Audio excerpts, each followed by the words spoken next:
ಸ್ನೇಹಿತರೆ, ಎಲ್ರಿಗೂ ಕೂಡ ನನ್ನ ನಮಸ್ಕಾರಗಳು. ಈಗಾಗಲೇ ಹಲವು ಇಲಾಖೆಗಳಲ್ಲಿ ಹಲವು ರೀತಿಯ ಸರ್ಕಾರಿ ನೌಕರಿಗಳ ಅಧಿಸೂಚನೆ ಆಗಿದೆ. ವಿಶೇಷವಾಗಿ ಕ್ರೈಸ್ ಇಲಾಖೆಯಲ್ಲಿ ವಿವಿಧ ಇಲಾಖೆಯ ಶಿಕ್ಷಕ ಹುದ್ದೆಗಳು, ಕಂಪ್ಯೂಟರ್ ಹುದ್ದೆಗಳು ಹಾಗೂ ಚಿತ್ರಕಲಾ ಶಿಕ್ಷಕರು ಮತ್ತು ದೈಹಿಕ ಶಿಕ್ಷಕರನ್ನು ಸೇರಿಕೊಂಡು ಹಲವು ಹುದ್ದೆಗಳನ್ನು ಕರೆಯಲಾಗಿದೆ. ಸ್ನೇಹಿತರೆ, ನೀವೆಲ್ಲರೂ ಕೂಡ ನನಗೆ ಗೊತ್ತು, ಆ ಹುದ್ದೆಗಾಗಿ ನೀವು ನಿರಂತರವಾದಂಥ ಒಂದು ಅಧ್ಯಯನವನ್ನು ಮಾಡ್ತಾ ಇದ್ದೀರಿ, ಪ್ರಯತ್ನವನ್ನು ಮಾಡ್ತಾ ಇದ್ದೀರಿ, ಪರಿಶ್ರಮವನ್ನು ಮಾಡ್ತಾ ಇದ್ದಾರೆ. ಆದರೆ ನಾನು ಈ ಒಂದು ವಿಡಿಯೋದ ಮೂಲಕ ನಿಮಗೆ ಸರಳವಾದಂಥ ಕೆಲವು ಟ್ರಿಕ್ಸ್ಗಳನ್ನು ಹೇಳುವುದರ ಮೂಲಕ ನೀವು ಅದನ್ನು ಪಾಲನೆ ಮಾಡಿದಲ್ಲಿ ಅತಿ ಹೆಚ್ಚು ಯಶಸ್ಸನ್ನು ಪಡೆದುಕೊಳ್ಳುವಂಥದ್ದು ಎಲ್ಲದೂ ಸಾಧ್ಯ ಇದೆ ಅನ್ನುವಂಥದ್ದನ್ನು ಹೇಳುವುದಕ್ಕೆ ಈ ವಿಡಿಯೋವನ್ನು ಮಾಡ್ತಾ ಇದ್ದೇನೆ. ಸ್ನೇಹಿತರೆ, ನಿಮಗೆಲ್ಲ ಗೊತ್ತಿರಲಿ, ನಿಮಗೆ ಇವತ್ತು ಒಂದು ಟ್ಯಾಗ್ಲೈನ್ ಇರಲಿ. ಏನು ಅಂದ್ರೆ, ಈ ಸಲ ಸರಕಾರಿ ನೌಕರಿ ನಮ್ಮದೇ ಎನ್ನುವಂಥದ್ದು ನಿಮ್ಮ ಸ್ಮೃತಿ ಪಟಲದಲ್ಲಿ ಅಚ್ಚ ಹಾಕೊಳ್ಳಿ. ಇದನ್ನ ನೀವು ಪಡೆಯುವುದಕ್ಕೆ ಏನು ಮಾಡಬೇಕು ಅಂತಂದ್ರೆ, ಎಲ್ಲಕ್ಕಿಂತ ಮುಖ್ಯವಾಗಿ ಮೊದಲಿರಬೇಕಾಗಿರೋದು ಯಾವುದು ಅಂದ್ರೆ ಪರ್ಪಸ್. ಯಾವುದು ಅಂತಂದ್ರೆ ಪರ್ಪಸ್ ಇರಬೇಕು. ಏನದು ಪರ್ಪಸ್, ಹೇಗೆ ಅಂತ ಅನ್ನುವಂಥದ್ದು ಆದರೆ, ನಾವು ಪರ್ಪಸ್ ಕನ್ನಡದಲ್ಲಿ ನಾವು ಅದನ್ನು ಉದ್ದೇಶ ಅಂತ, ಈ ನೌಕರಿ ನನಗೆ ಯಾಕೆ ಬೇಕಾಗಿದೆ ಅನ್ನುವುದು ತುಂಬಾ ಮುಖ್ಯವಾಗಿದೆ. ಸ್ನೇಹಿತರೆ, ಈ ನೌಕರಿ ಬೇಕಾಗಿರುವುದು ನನ್ನ ಸ್ವಾವಲಂಬಿ ಜೀವನವನ್ನು ನಡೆಸುವುದಕ್ಕೆ, ನನ್ನ ಕುಟುಂಬವನ್ನು ಮುನ್ನಡೆಸುವುದಕ್ಕಾಗಿ ಈ ನೌಕರಿ ನನಗೆ ಬೇಕೇ ಬೇಕಾಗಿದೆ. ಮತ್ತೆ ಸ್ನೇಹಿತರೆ, ಎಲ್ರಿಗೂ ಕೂಡ ನೆನಪಿರಲಿ, ಈಗ ಸದ್ಯ ಈ ಸರ್ಕಾರಿ ನೌಕರಗಳ ಮಾನ್ಸೂನ್ ಅಂತ ಅಂದ್ರೆ ಒಂದು ಬಹುದೊಡ್ಡದಾದಂಥ ಒಂದು ಒಳ್ಳೆಯ ಉತ್ತಮವಾದಂಥ ಅವಕಾಶ ನಿಮಗೆ ಒದಗಿದೆ. ಹೀಗಾಗಿ ಈ ಸಲ ನೀವು ಹುದ್ದೆಯನ್ನು ತಪ್ಪಿಕೊಂಡ್ರೆ ಬಹಳ ನೀವು ಅವಕಾಶಗಳನ್ನು ಮಿಸ್ ಮಾಡ್ಕೊಳ್ಬೇಕಾಗ್ತದೆ ಮತ್ತು ತುಂಬ ವರ್ಷಗಳನ್ನು ನೀವು ಕಾಯಬೇಕಾಗ್ತದೆ.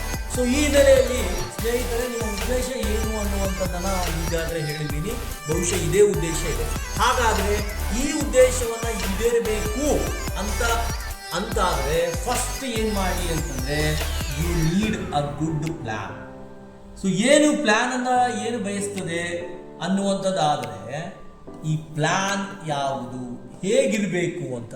ಸ್ನೇಹಿತರೆ, ನಾನು ಈಗಾಗಲೇ ಕೆಲವು ವಿದ್ಯಾರ್ಥಿಗಳಿಗೆ ಕೇಳಿದೆ, ಪ್ಲ್ಯಾನ್ ಇರಬೇಕು ಅಂದರೆ ಎಲ್ಲಕ್ಕಿಂತ ಮುಖ್ಯವಾಗಿ ನೀವು ಯಾವ ಹುದ್ದೆಯನ್ನು ಪಡ್ಕೊಳ್ಬೇಕಾಗಿದೆ, ಹುದ್ದೆ ಅನ್ನುವಂಥದ್ದು ಕ್ಲಿಯರ್ ಪಿಕ್ಚರ್ ನಿಮ್ಮಲ್ಲಿ ಇರಬೇಕು. ಹುದ್ದೆಯನ್ನು ನಿಮಗೆ ಗೊತ್ತಾದ ಮೇಲೆ ವೆರಿ ಸೂನ್, ವೆರಿ ನೆಕ್ಸ್ಟ್ ಏನು ಅಂದರೆ, ಅದರ ಪಠ್ಯಕ್ರಮ ಕೇವಲ ನಿಮ್ಮ ಮೊಬೈಲ್ನಲ್ಲಿ ಇದ್ದರೆ ಸಾಲದು.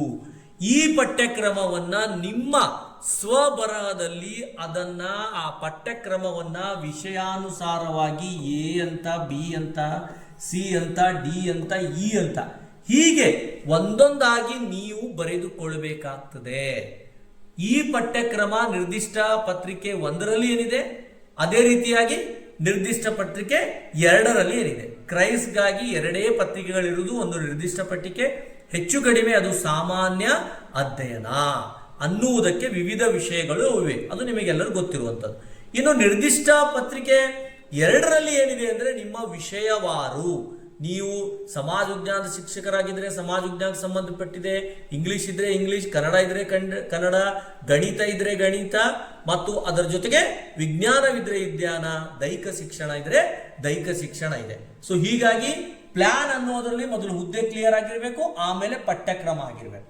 ಪಠ್ಯಕ್ರಮ ಆದ ತಕ್ಷಣ ಸ್ನೇಹಿತರೆ, ಪಠ್ಯಕ್ರಮವನ್ನ ಪ್ರತಿದಿನ ನೀವು ಒಂದು ಪಠ್ಯಕ್ರಮವನ್ನ ಬರ್ಕೊಂಡಿರ್ತೀರಿ.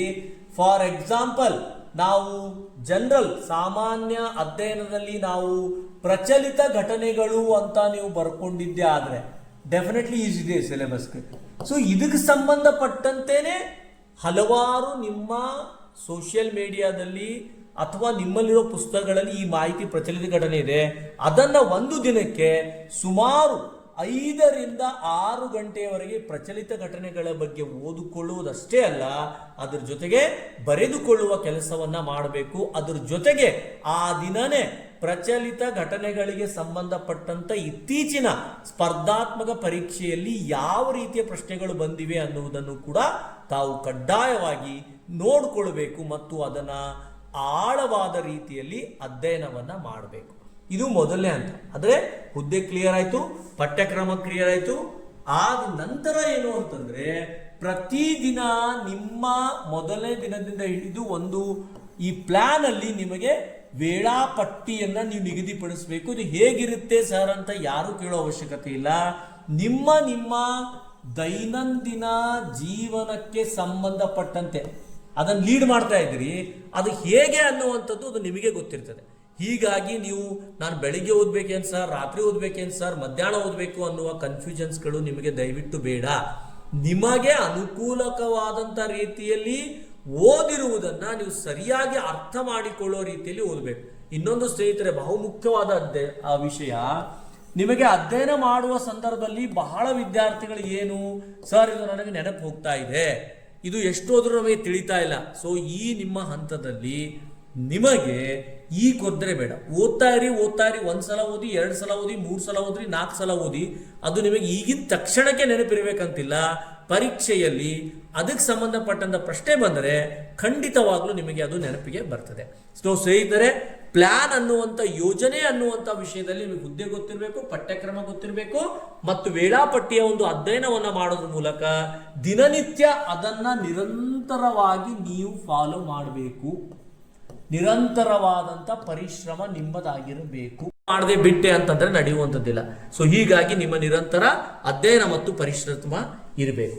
ಸ್ನೇಹಿತರೆ, ಇದಾದ ನಂತರ ನಾವು ಸೆಕೆಂಡ್ ಪಿಗೆ ಸೆಕೆಂಡ್ ಪಿ ಅಂತ ಆಲ್ರೆಡಿ ಹೇಳಿದ್ದೀನಿ. ಈ ಸೆಕೆಂಡ್ ಪ್ಲಾನ್ ಪ್ರಾಪರ್ ಆದ್ಮೇಲೆ, ಪ್ಲಾನ್ ಆದ್ಮೇಲೆ ನೀವು ಏನ್ ಮಾಡಬೇಕಿದೆ ಅಂತಂದ್ರೆ, ನೀವುಗಳು ಈ 3ನೇ ಪಿಗೆ ನಾವು ಹೋಗ್ಬೇಕಿದೆ. 3ನೇ ಪಿ ಯಾವುದು ಅಂತ ಅಂದರೆ, ಅದು ನೀವು ಈ ಪ್ಲಾನ್ ನಂತರ ಏನ್ ಮಾಡಬೇಕು ಅಂದ್ರೆ ಪ್ರಾಕ್ಟೀಸ್ ಅಂತ ಅನ್ನುವಂಥ ವಿಷಯ. ಸೊ ಏನದು ಪ್ರಾಕ್ಟೀಸ್? ನಿಮ್ಮೆಲ್ರಿಗೂ ಗೊತ್ತಿದೆ, ಪ್ರಾಕ್ಟೀಸ್ ಮೇಕ್ ಮ್ಯಾನ್ ಪರ್ಫೆಕ್ಟ್ ಅನ್ನುವಂಥದ್ದು ಲೋಕರೂಢಿ. ಆದರೆ ನೀವು ಆ ಪ್ರಾಕ್ಟೀಸ್ ಅನ್ನುವಂಥದ್ದನ್ನ ನೀವು ಎಷ್ಟು ಪ್ರಾಕ್ಟೀಸ್ ಮಾಡ್ತೀವಿ ಅನ್ನುವುದು ನಿಮ್ಮ ಮೇಲೆ ಡಿಪೆಂಡ್ ಇದೆ. ಸೊ ಹಾಗಾಗಿ ನಾವು ಈಗಾಗಲೇ ಪ್ಲಾನ್ ಮಾಡಿದ್ದೀವಿ, ಪಠ್ಯಕ್ರಮ ನಮ್ಮಲ್ಲಿದೆ, ಹುದ್ದೆ ನಮಗೆ ಗೊತ್ತಿದೆ. ಹಾಗಾಗಿ ಪ್ರಾಕ್ಟೀಸ್ ಪ್ರತಿದಿನ ನಾನು ಹೇಗೆ ಅದನ್ನ ಪ್ರಾಕ್ಟೀಸ್ ಮಾಡಬೇಕು. ಪ್ರತಿದಿನ ಒಂದು ವಿಷಯವನ್ನ ಆಯ್ಕೆ ಮಾಡಿಕೊಳ್ಳಿ.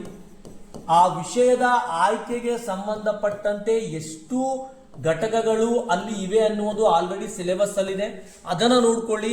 ಒಂದೊಂದಾಗಿ ಓದಿ ಮತ್ತು ಬರಿಬೇಕು, ಓದಬೇಕು, ಬರಿಬೇಕು ಮತ್ತು ಅದರಲ್ಲಿ ಯಾವ ರೀತಿಯ ಪ್ರಶ್ನೆಗಳು ಬರ್ತವೆ ಆ ಪ್ರಶ್ನೆಗಳಿಗೆ ಉತ್ತರ ಕಂಡುಕೊಳ್ಳುವಂತಹ ಪ್ರಯತ್ನವನ್ನ ನೀವುಗಳು ಮಾಡಬೇಕು.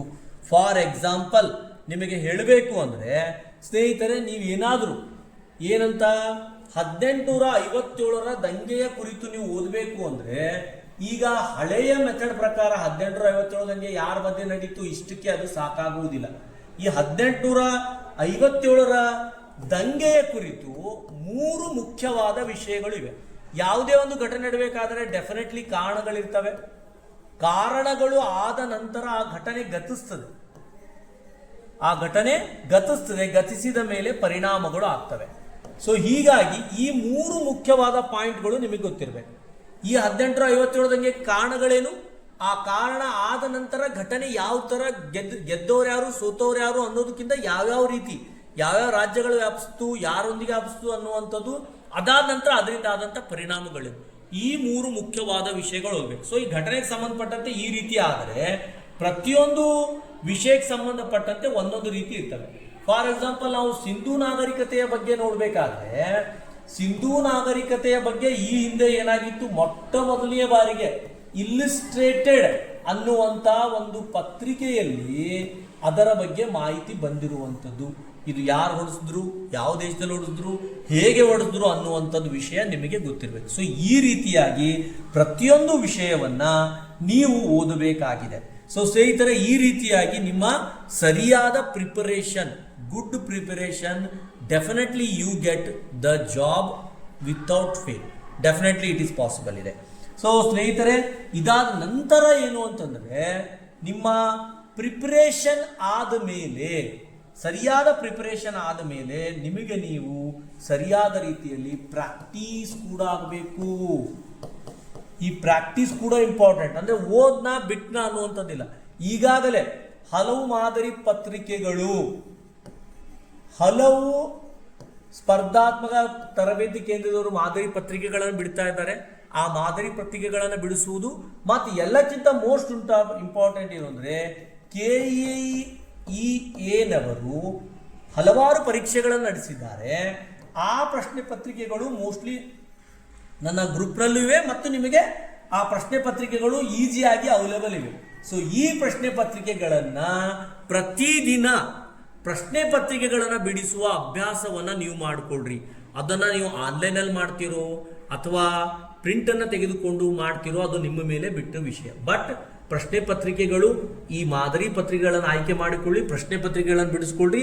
ಅಲ್ಲಿ ವಿಷಯವಾರು ಇತಿಹಾಸಕ್ಕೆ ಎಷ್ಟು ಪ್ರಶ್ನೆಗಳು ಬಂದಿವೆ, ಕನ್ನಡದಲ್ಲಿ ಎಷ್ಟು ಬಂದಿವೆ, GKಯಲ್ಲಿ ಎಷ್ಟು ಬಂದಿವೆ, ಮೆಂಟಲ್ ಎಬಿಲಿಟಿಯಲ್ಲಿ ಎಷ್ಟು ಪ್ರಶ್ನೆಗಳು ಬಂದಿವೆ ಅನ್ನುವಂಥದ್ದು, ಅಥವಾ ನಾವು ದೈನಂದಿನ ವಿಜ್ಞಾನ ಡೈಲಿ ಸೈನ್ಸ್ ಅಂತ ಅನ್ನುವಂಥದ್ದು, ಅದರ ಬಗ್ಗೆ ಎಷ್ಟು ಪ್ರಶ್ನೆಗಳು ಬಂದಿವೆ ಅನ್ನುವಂಥದ್ದನ್ನು ನೋಟ್ ಮಾಡಿಕೊಂಡು ನೀವು ಅದರ ತಯಾರಿಯನ್ನು ಮಾಡಬೇಕು. ಸೊ ಹೀಗೆ ಸ್ನೇಹಿತರೆ, ಈ ರೀತಿಯ ನೀವು ಈ ಥರದ ಏನು ಅಂತಾರೆ ಈ ಪಿಗಳನ್ನು ಫಾಲೋ ಮಾಡೋದ್ರ ಮೂಲಕ ನಿಮಗೆ ಸಕ್ಸಸ್ ರೇಟ್ ಹೆಚ್ಚಿದೆ ಅನ್ನುವಂಥದ್ದನ್ನು ನಾವು ನಿಮಗೆ ಹೇಳುವುದಕ್ಕೆ ಇಷ್ಟಪಡ್ತೀವಿ.